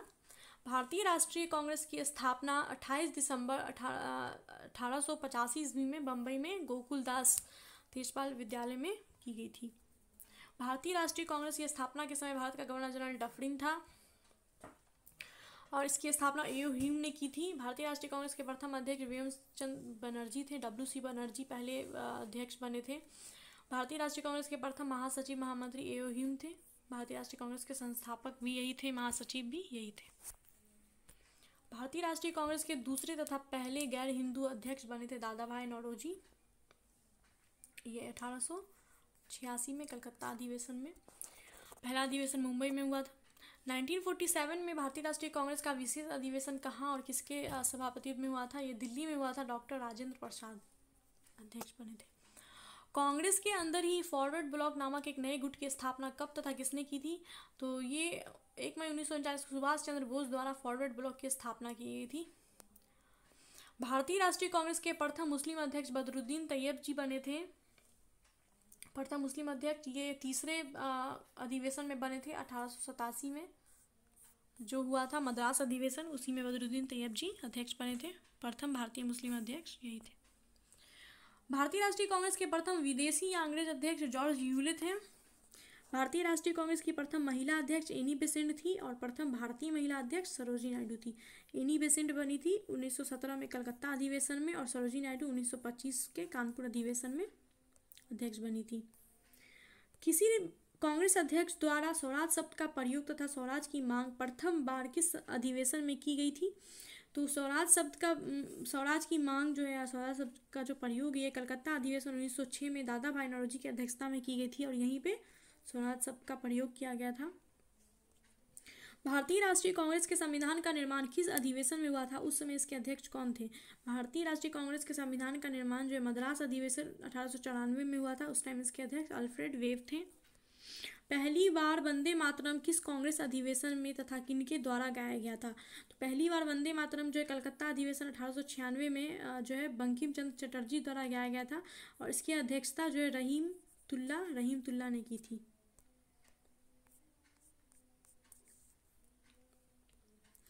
नेक्स्ट देखते हैं पहली बार जनगण मन कांग्रेस के किस अधिवेशन में गाया गया था और इस अधिवेशन के अध्यक्ष कौन थे? तो पहली बार जनगण मन कलकत्ता अधिवेशन 1911 में गाया गया था और उस टाइम इसके अध्यक्ष विशन नारायण धर थे।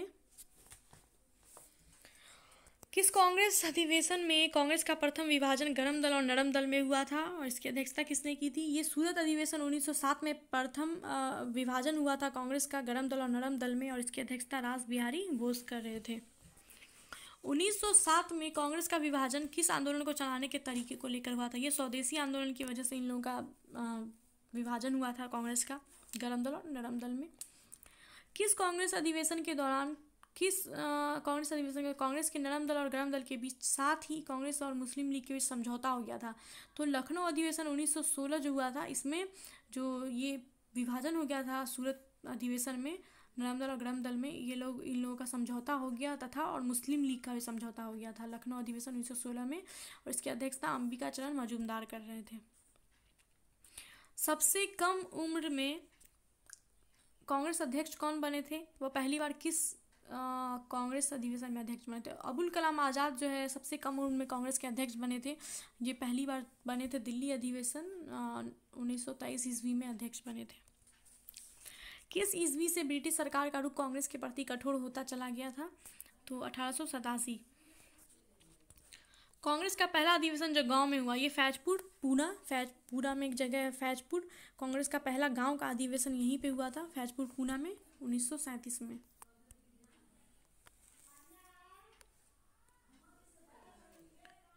1891 में नागपुर कांग्रेस अधिवेशन में कांग्रेस का एक अन्य नाम था राष्ट्रीयता रखा गया था। कांग्रेस का एक अन्य नाम।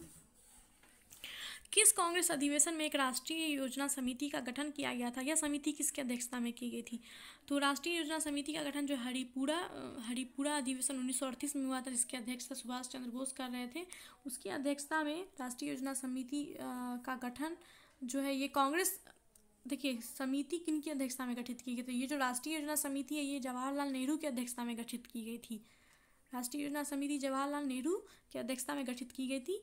ये हरिपुरा अधिवेशन 1938 में की गई थी, लेकिन हरिपुरा अधिवेशन का जो अध्यक्षता कर रहे थे वो सुभाष चंद्र बोस कर रहे थे।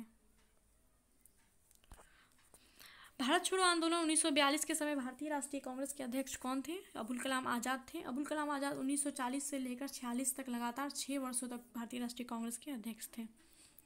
भारत की स्वतंत्रता के समय अर्थात 15 अगस्त 1947 को कांग्रेस अध्यक्ष कौन थे? ये जेवी कृपलानी थे कांग्रेस के अध्यक्ष।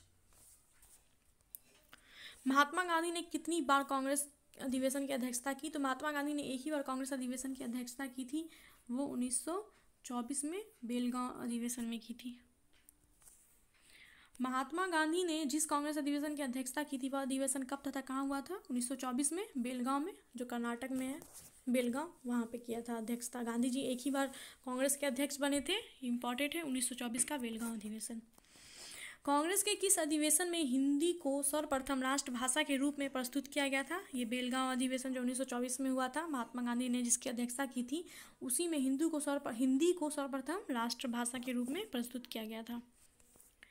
स्वराज दल के प्रथम अध्यक्ष तथा प्रथम सचिव कौन थे? तो स्वराज दल के प्रथम अध्यक्ष चित्तरंजन दास और सचिव मोतीलाल नेहरू थे। किसने कहा था कांग्रेस अपनी मौत की घड़ियां गिन रही है, भारत में रहते हुए मेरी सबसे बड़ी इच्छा है कि मैं उसे शांतिपूर्ण मरने में मदद कर सकूं। ये लॉर्ड कर्जन ने कहा था, कांग्रेस अपनी मौत की घड़ियां गिन रही है और मेरी इच्छा है कि मैं उसे शांतिपूर्ण मरने में मदद कर सकूं। मैं देश की बालू से ही कांग्रेस से भी बड़ा आंदोलन खड़ा कर दूंगा। ये कथन किसका है? ये महात्मा गांधी का कथन है। मैं देश की बालू से ही कांग्रेस से भी बड़ा आंदोलन खड़ा कर दूंगा। स्वर्ण हिंदुओं की फांसीवादी कांग्रेस कहकर कांग्रेस का चरित्र निरूपण किसने किया था? ये मोहम्मद अली जिन्ना ने किया था। किस कांग्रेस अध्यक्ष की अध्यक्षता में भारत छोड़ो प्रस्ताव पारित हुआ था? ये अबुल कलाम आज़ाद की अध्यक्षता में भारत छोड़ो आंदोलन प्रस्ताव 1942। तो 1940 से 46 तक जो है अबुल कलाम आज़ाद ही अध्यक्ष थे। भारतीय राष्ट्रीय कांग्रेस का यह नाम किसने सुझाव? ये दादा भाई नौरोजी ने। भारतीय राष्ट्रीय कांग्रेस जो है उसका पहला इंडियन नेशनल यूनियन था, जिसकी स्थापना ए.ओ. ह्यूम ने ही की थी, लेकिन बाद में जब 1885 में इसका नाम भारतीय राष्ट्रीय कांग्रेस रख दिया गया और इसका सुझाव दादा भाई नौरोजी ने दिया था। ब्रिटिश भारत की सरकार ने बंगाल विभाजन की सार्वजनिक घोषणा कब की थी? उस समय भारत का गवर्नर जनरल कौन था? तो बंगाल विभाजन की घोषणा दिसंबर 1903 ईस्वी में लॉर्ड कर्जन के शासनकाल में की गई थी। स्वदेशी आंदोलन के मुख्य प्रणेता कौन थे? स्वदेशी आंदोलन के मुख्य प्रणेता अरविंद घोष थे। किस तिथि को बंगाल विभाजन विविध रूप से लागू हुआ था और इस दिन को आंदोलनकारियों ने रविन्द्रनाथ टैगोर के आह्वान पर किस रूप में मनाया था? तो बंगाल विभाजन जो है 16 अक्टूबर 1905 को लागू हो गया था और इस दिन को रविन्द्रनाथ टैगोर ने जो है शोक दिवस और रक्षाबंधन के रूप में मनाने के लिए कहा था।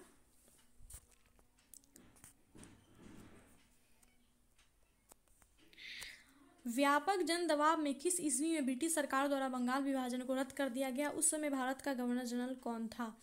तो ब्रिटिश सरकार द्वारा बंगाल विभाजन को रद्द किया गया 1911 ईस्वी में, तब लॉर्ड हार्डिंग द्वितीय भारत के गवर्नर जनरल थे।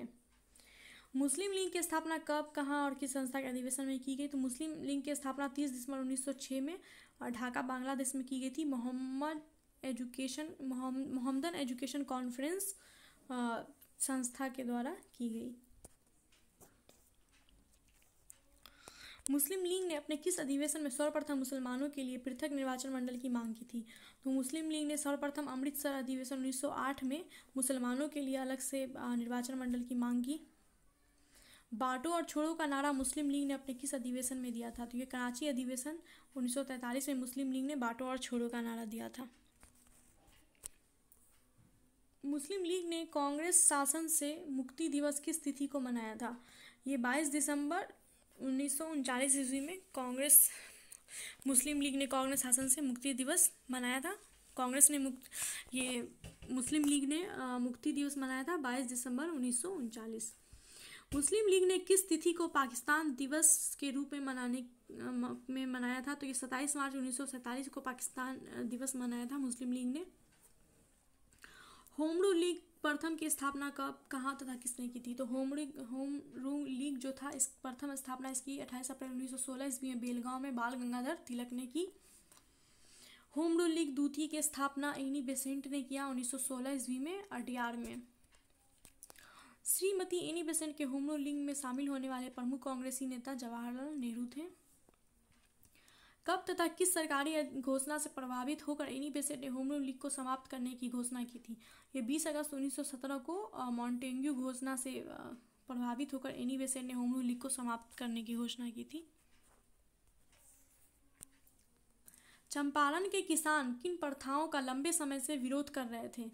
ये तिनकठिया प्रथा चल रहा था चंपारण में, नील की खेती का, जिसका विरोध कर रहे थे चंपारण के किसान।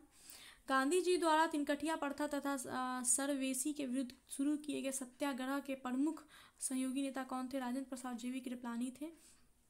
चंपारण में जो ये तिनकठिया प्रणाली चल रही थी, जिसके लिए राजकुमार शुक्ल ने गांधी जी को आमंत्रित किया था चंपारण में, और वहीं पे चंपारण आंदोलन हुआ था जिसमें राजेंद्र प्रसाद जेवी कृपलानी ने महात्मा गांधी का सहयोग किया था।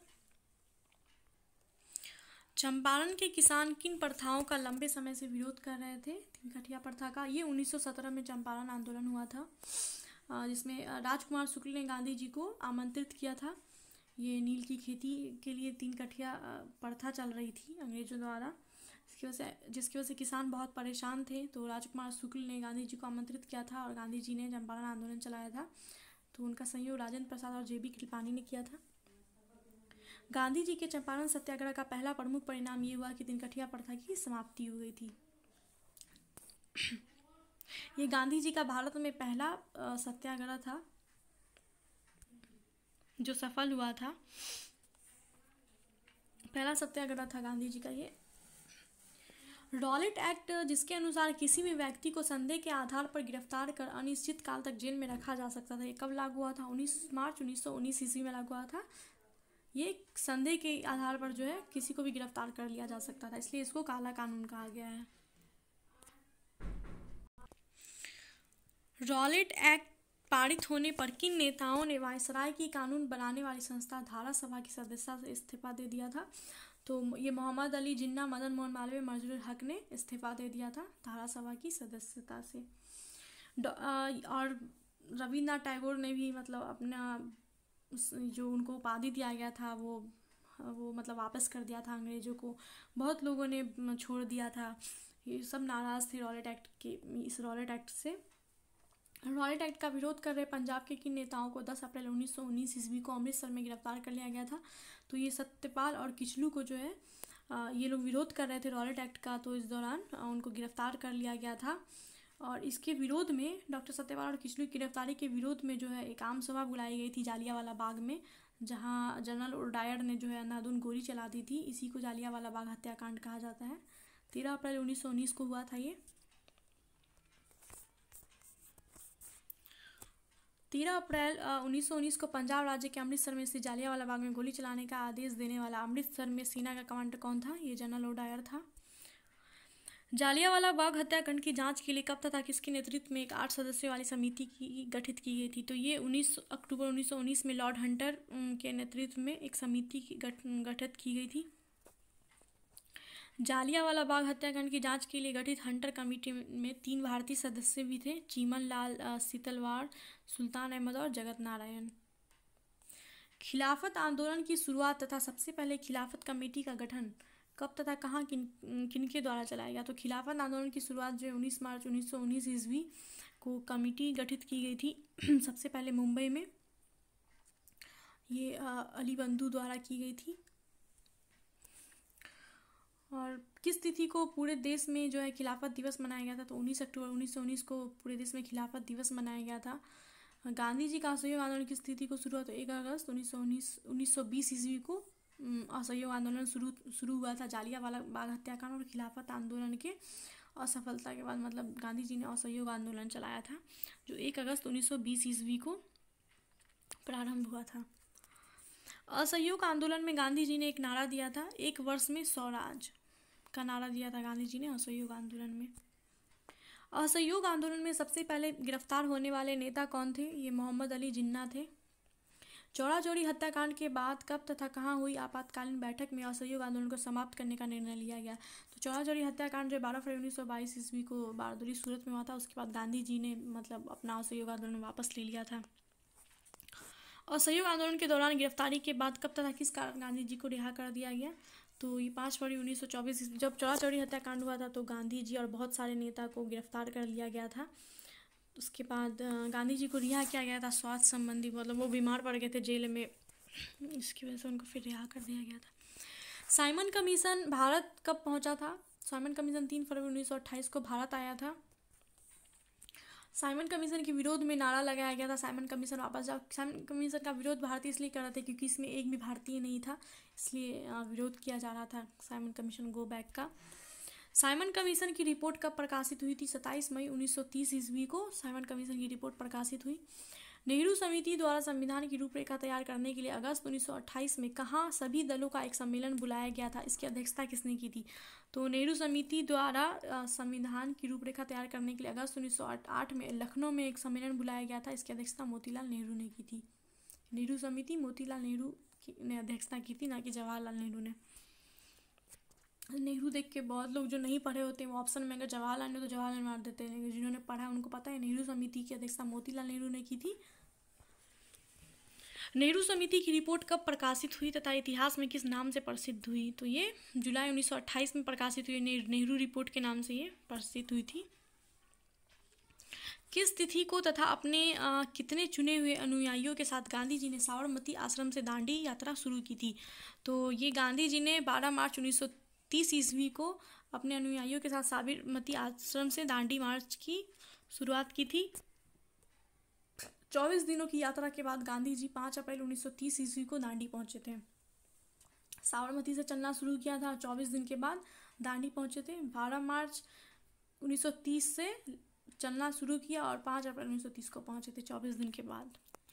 गांधी जी ने किस तिथि को नमक कानून तोड़कर औपचारिक रूप से सविनय अवज्ञा आंदोलन की शुरुआत की? तो 6 अप्रैल 1930 को गांधी जी जब दांडी पहुंचे उसके बाद 6 अप्रैल 1930 को गांधी जी ने नमक कानून को भंग किया और सविनय अवज्ञा आंदोलन की शुरुआत की। सविनय अवज्ञा आंदोलन के दौरान किस तिथि को गांधी जी को गिरफ्तार कर लिया गया? तो फिर गांधी जी को 5 मई 1930 ईस्वी को गिरफ्तार कर लिया गया। किस तिथि को गांधी जी तथा इरविन के बीच एक समझौते पर हस्ताक्षर हुआ जिसके बाद सविनय अवज्ञा आंदोलन स्थगित कर दिया गया? गांधी इरविन समझौता हुआ 5 मार्च 1931 को, फिर सविनय अवज्ञा आंदोलन गांधी जी ने स्थगित कर दिया। सविनय अवज्ञा आंदोलन के दौरान ही प्रथम गोलमेज सम्मेलन कब तथा कहाँ हुआ था? ये 12 नवंबर 1930 ईस्वी को हुआ था सेंट जेम्स महल लंदन में प्रथम गोलमेज सम्मेलन, जिसका उद्घाटन जॉर्ज पंचम ने किया। प्रथम गोलमेज सम्मेलन की अध्यक्षता रैमजे मैकडोनाल्ड ने की। प्रथम गोलमेज सम्मेलन किस कमीशन द्वारा किए गए सिफारिशों पर विचार करने के लिए बुलाया गया था? ये साइमन कमीशन के सिफारिशों पर विचार करने के लिए प्रथम गोलमेज सम्मेलन बुलाया गया था। द्वितीय गोलमेज सम्मेलन कब और कहाँ हुआ? तो द्वितीय गोलमेज सम्मेलन 7 दिसंबर 1931 में लंदन में हुआ। प्रथम 1930 में हुआ, द्वितीय 1931 में हुआ, तृतीय 1932 में हुआ। द्वितीय गोलमेज सम्मेलन में कांग्रेस के एकमात्र अधिकृत प्रतिनिधि कौन थे? तो ये महात्मा गांधी थे। महात्मा गांधी कांग्रेस की ओर से, कांग्रेस जो है वो दूसरे गोलमेज सम्मेलन में ही भाग लेता है और जिसमें गांधी जी मतलब जाते हैं उसका प्रतिनिधित्व करने के लिए। द्वितीय गोलमेज सम्मेलन में महिलाओं का प्रतिनिधित्व विंसेंट और सरोजिनी नायडू करती हैं। तृतीय गोलमेज सम्मेलन जो है 17 नवंबर से 24 नवंबर 1932 तक चलता है। गांधी जी ने व्यक्तिगत सत्याग्रह के लिए प्रथम सत्याग्रही चुना था विनोबा भावे को। प्रथम सत्याग्रही कौन थे? विनोबा भावे। और दूसरे थे जवाहरलाल नेहरू। ठीक है, प्रथम का नाम सब पढ़ते हैं, दूसरा भी याद रखिएगा, जवाहरलाल नेहरू दूसरे सत्याग्रही थे। किस तिथि को क्रिप्स मिशन भारत आया था? क्रिप्स मिशन 23 मार्च 1942 को भारत आया था। क्रिप्स प्रस्ताव को किसने आगे की तारीख का चेक कहा था तथा किसने इस कथन में जिसका बैंक नष्ट होने वाला है वाक्य जोड़ दिया गया था? तो क्रिप्स प्रस्ताव को जो है तारीख का चेक जो है महात्मा गांधी ने कहा था, और इसमें ये जिसका बैंक नष्ट होने वाला है ये कथन जोड़ा था जवाहरलाल नेहरू ने। अंग्रेजों के समक्ष भारत छोड़ने संबंधी विचार सबसे पहले किनके द्वारा रखा गया था? यह विचार किस पत्रिका एवं उसके किस तिथि को प्रकाशित अंक में रखा गया है? तो अंग्रेजों के समक्ष भारत छोड़ने संबंधी विचार जो है सबसे पहले महात्मा गांधी ने हरिजन पत्रिका में रखा था 26 अप्रैल 1942 ईस्वी को। हरिजन पत्रिका महात्मा गांधी का है, ये भी याद रखिएगा। 8 अगस्त 1942 को कांग्रेस कार्य समिति की बैठक में जो मुंबई के ग्वालियर टैंक में हुई थी, किसने करो या मरो के नारे के साथ भारत छोड़ो आंदोलन की शुरुआत की? तो ये महात्मा गांधी ने शुरुआत की थी, करो या मरो नारा से भारत छोड़ो आंदोलन की। इसकी बैठक मुंबई के ग्वालियर टैंक में हुई थी। गांधी जी को गिरफ्तार करके कहाँ रखा गया था? तो आगा खान पूना में महल था वहाँ। जब 8 अगस्त 1942 को देखिए मुंबई में जब ग्वालियर टैंक में बैठक हुई, जहाँ गांधी जी ने करो नंबर नारा देकर भारत छोड़ो आंदोलन शुरू किया, उसका मतलब उसका 9 अगस्त 1942 को यह आंदोलन शुरू होते ही सभी को जो है जेल में रख दिया गया, नेताओं को, बड़े बड़े नेताओं को। तो गांधी जी को आगा खान महल में रखा गया था। क्वेश्चन भी आता है कि भारत छोड़ो आंदोलन का नेतृत्व किसने किया था? तो लोग गांधी जी ने नहीं किया था ये नेतृत्व। गांधी जी ने इसकी शुरुआत जरूर की थी 8 अगस्त को बैठक में, कहा था करो या मरो का नारा देकर कि भारत छोड़ो आंदोलन की शुरुआत करेंगे। लेकिन 9 अगस्त को जैसे ही आंदोलन शुरुआत हुआ तो बड़े बड़े नेता और सबको अंग्रेजों ने गिरफ्तार कर लिया। लेकिन ये स्वतः ही ये आंदोलन होने लगा। लोग मतलब इसका कोई नेतृत्व करता था ही नहीं, लोग खुद ही इस आंदोलन में भाग लेने लगे। नेक्स्ट देखते हैं, वेवेल योजना के प्रस्ताव पर विचार करने के लिए लॉर्ड वेवेल ने शिमला में सर्वदलीय सम्मेलन कब बुलाया था? तो ये 23 जून से 14 जुलाई 1945 ईस्वी को वेवेल योजना पर विचार करने के लिए शिमला समझौता में सम्मेलन वेवेल ने बुलाया था। शिमला सम्मेलन में कांग्रेस का नेतृत्व किसने किया था? तो अबुल कलाम आज़ाद ने किया था। शिमला सम्मेलन में मुस्लिम लीग का नेतृत्व मोहम्मद अली जिन्ना ने किया था। कैबिनेट मिशन के अध्यक्ष थे पैथिक लॉरेंस। किस तिथि को वायसराय लॉर्ड वेवेल तथा कैबिनेट मिशन ने संयुक्त रूप से कैबिनेट मिशन योजना को प्रकाशित किया?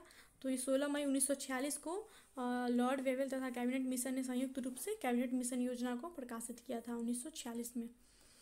किस तिथि को भारतीय राष्ट्रीय कांग्रेस ने भी महात्मा गांधी के नेतृत्व में कैबिनेट मिशन योजना को स्वीकार किया? तो भारतीय राष्ट्रीय कांग्रेस ने 25 जून 1946 को महात्मा गांधी के नेतृत्व में कैबिनेट मिशन योजना को स्वीकार किया। कैबिनेट मिशन योजना के अनुसार अंतरिम सरकार का गठन कब तथा किसके नेतृत्व में हुआ? तो ये 2 सितंबर 1946 को अंतिम सरकार का गठन किया गया जवाहरलाल नेहरू के नेतृत्व में।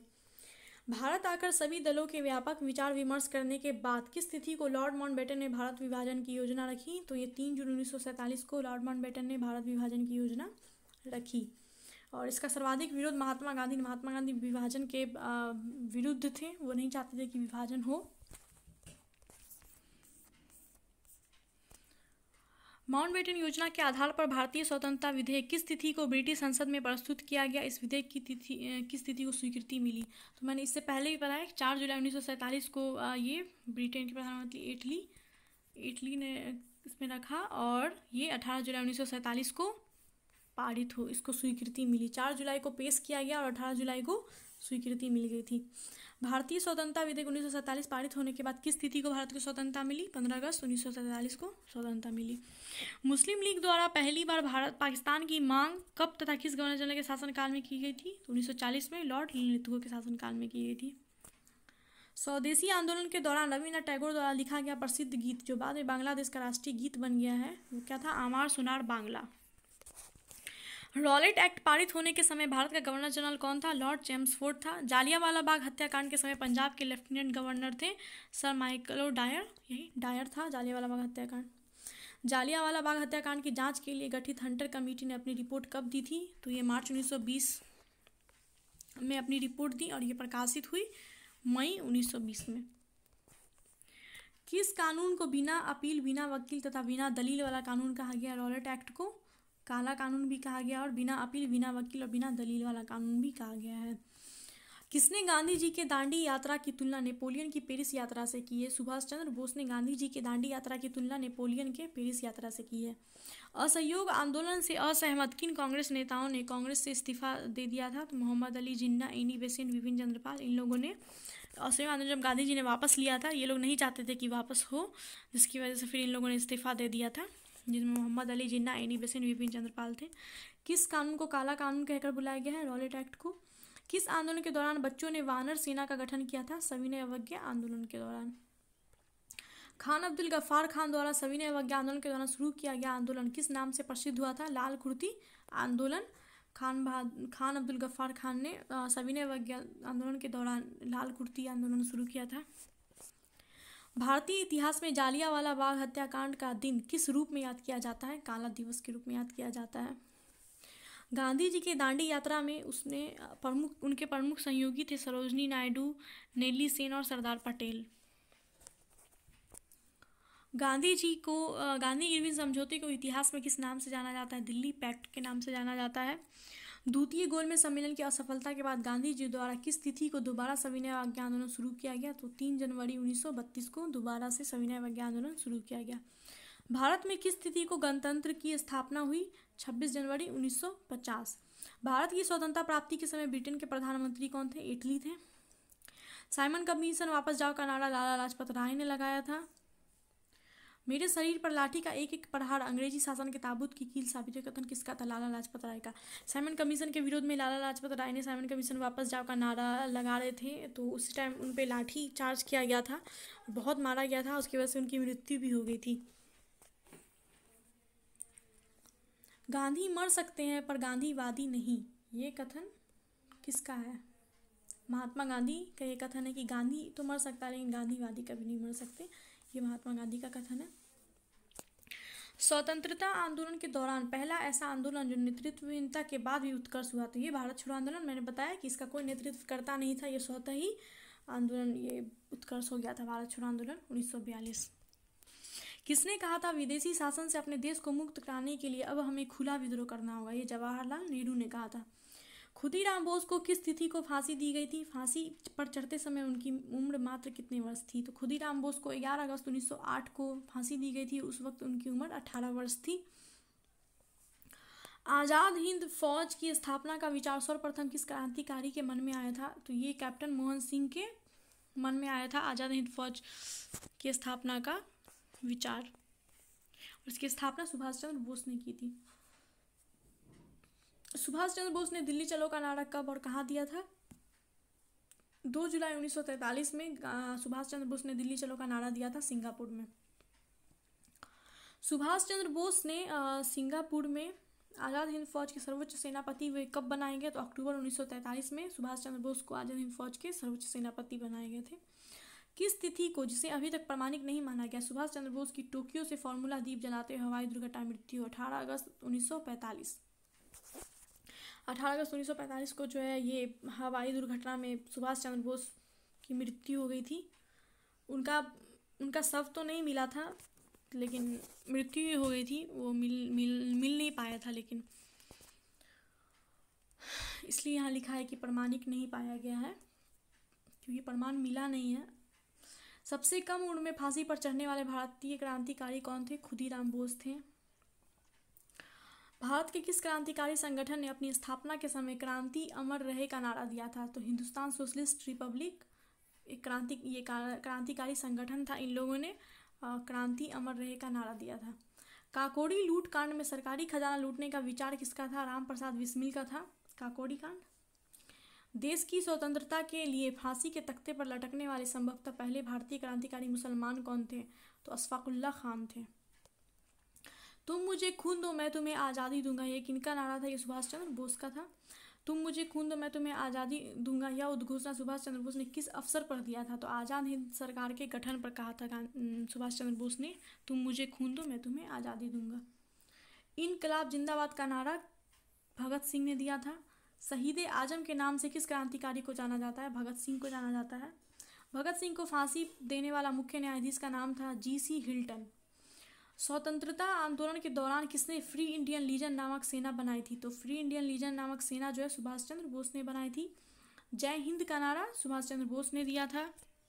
साम्राज्यवाद का नाश हो, ये भगत सिंह ने कहा था। ये स्वराज हमारा जन्मसिद्ध अधिकार है, ये नारा बाल गंगाधर तिलक ने दिया था।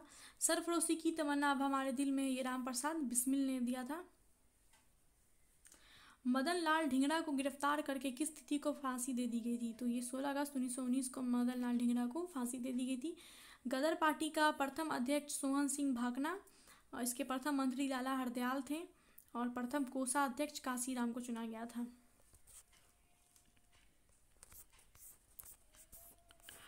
किस भारतीय क्रांतिकारी ने 1941 में बर्लिन में इंडियन लीग की स्थापना की थी? ये सुभाष चंद्र बोस ने की थी बर्लिन में इंडियन लीग की स्थापना 1941 में। महात्मा गांधी द्वारा स्थापित हरिजन सेवक संघ के संस्थापक अध्यक्ष थे घनश्याम दास बिरला। हरिजन सेवक संघ के अध्यक्ष थे घनश्याम दास बिरला। अखिल भारतीय किसान सभा की स्थापना की गई थी 11 अप्रैल 1936 को लखनऊ में की गई थी। किसान सभा की स्थापना। अखिल भारतीय किसान सभा के प्रथम अध्यक्ष सहजानंद सरस्वती थे। मैं क्रांतिकारी के रूप में कार्य करता हूँ, ये कथन जवाहरलाल नेहरू का था। महात्मा गांधी के राजनीतिक गुरु गोपाल कृष्ण गोखले। गोपाल कृष्ण गोखले के आध्यात्मिक और राजनीतिक गुरु कौन थे? महादेव रविंद्र नानाडे थे। ठीक है, महात्मा गांधी के गुरु थे गोपाल कृष्ण गोखले और गोपाल कृष्ण गोखले के गोविंद नानाडे थे। सुभाष चंद्र बोस के राजनीतिक गुरु चित्तरंजन दास थे। भारत का बिस्मार्क कहा जाता है वल्लभ भाई पटेल को। अखिल भारतीय हरिजन संघ की स्थापना महात्मा गांधी ने की थी। महात्मा गांधी को अर्धनग्न फकीर कहा था चर्चिल ने। महात्मा गांधी को अर्धनग्न फकीर चर्चिल ने कहा था। भारत विभाजन के समय विभाजन काउंसिल की अध्यक्षता की थी लॉर्ड माउंटबेटन ने। भारत का पितामह grand old man of India Dadabhai Naoroji को कहा जाता है great grand old man of India. बिना ताज का बादशाह सुरेंद्र नाथ बनर्जी को कहा जाता है। हनुइट साधु ऑफ शिमला एओ ह्यूम को कहा जाता है। इंडिपेंडेंस फॉर इंडिया लीग की स्थापना राष्ट्रवादी नेताओं की किस जोड़ी ने की थी? तो इंडिपेंडेंस फॉर इंडिया लीग की स्थापना जवाहरलाल नेहरू और सुभाष चंद्र बोस ने की थी। 1926 में राष्ट्रवादी दल नेशनलिस्ट पार्टी की स्थापना की थी मदन मोहन मालवीय ने। वैज्ञानिक एवं औद्योगिक अनुसंधान परिषद के पहले अध्यक्ष वैज्ञानिक एवं औद्योगिक अनुसंधान परिषद के पहले अध्यक्ष जवाहरलाल नेहरू थे। जय जवान जय किसान का नारा लाल बहादुर शास्त्री ने दिया था। 21 अवसर पर दिया था, तो भारत पाक युद्ध हुआ था 1965 में, इस अवसर पर दिया था। भारतीय कम्युनिस्ट पार्टी की स्थापना अक्टूबर 1920 में की गई थी। करो या मरो का नारा महात्मा गांधी। स्वतंत्रता आंदोलन के दौरान पूर्ण स्वराज का नारा जवाहरलाल नेहरू ने दिया था। आराम हराम है जवाहरलाल नेहरू ने दिया था ये नारा। हे राम कहा था महात्मा गांधी ने। मारो फिरंगियों को, ये नारा मंगल पांडे का था। जय जगत का नारा विनोबा भावे ने दिया था। कर मत दो का नारा सरदार पटेल ने दिया था। संपूर्ण क्रांति के प्रणेता कौन थे? जयप्रकाश नारायण थे। विजय विश्व तिरंगा प्यारा का नारा श्याम लाल गुप्ता पार्षद ने दिया था। वाई सोशलिज्म के लेखक थे जयप्रकाश नारायण। मुसलमान मूर्ख थे जो उन्होंने सुरक्षा की मांग की और हिंदू उनसे भी अधिक मूर्ख थे जो उन्होंने उस मांग को ठुकरा दिया। ये कथन अबुल कलाम आज़ाद का था। ये जो मॉडर्न हिस्ट्री के जितने भी चैप्टर्स हैं ये सबका इम्पॉर्टेंट वन लाइनर फैक्ट था, पॉइंट था जो मैंने आपको बता दिया। इसका चैप्टर वाइज अलग से भी वीडियो बना हुआ है, आप वो चैनल पे जाके देख सकते हैं। आपको चैप्टर वाइज अलग से पढ़ना है तो ये पूरा एक साथ मॉडर्न हिस्ट्री का वन लाइनर इम्पॉर्टेंट था, इसमें अच्छे से पढ़ा दिया है। और आप कमेंट करके बताइएगा कि ये वीडियो आपको कैसा लगा है। तो और भी चाहिए तो मैं एंशिएंट हिस्ट्री, मेडिएवल, पॉलिटी सबका वन लाइनर लाऊंगी। तो और हाँ, अगर आप चैनल पे नए हैं तो प्लीज़ चैनल को सब्सक्राइब कीजिए और शेयर कीजिए अपने दोस्तों को। मिलते हैं नेक्स्ट वीडियो में, बाय। और हाँ, अगर आपको इसका पीडीएफ चाहिए तो आप टेलीग्राम ग्रुप ज्वाइन कर लेना, वहाँ से आपको मिल जाएगा। ओके बाय, मिलते हैं नेक्स्ट वीडियो में।